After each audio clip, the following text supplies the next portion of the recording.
भाई साहब ये जो आजकल के डॉक्टर है ना भैया, ये भी एकदम बवाल है भैया। है 2-2 मिनट में गर्म हो जाते हैं भैया। कल मेरा एक दोस्त को उल्टी हो गई भैया खून की। मैं घबरा गया, मेरा नाम आ जाएगा भैया, मेरा पास बैठा था।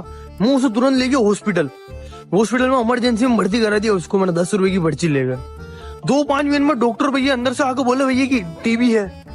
मैंने कहा मामला ये भैया, टीबी कूलर फ्रिज सब है हमारे घर में, तू तो इलाज कराना भैया। इलाज के बीच में निकल आ रहा टीबी है, ये है वो है। तो उल्टा हाथ की मिला कर भैया यहाँ रखी पीछे, अभी तक दर्द है। कह रहा कि भैया टीबी है उसे, टीबी। वो टीबी कोई बीमारी होती है जिसमें कोई चैनल वैनल नहीं चलता, बस टीबी। तो मेरा तो समझ में नहीं। मैंने कहा ठीक है भैया टीबी है तो निकालो बाहर उसे, टीबी है तो फिर घर ही देखेंगे उसे लेकर।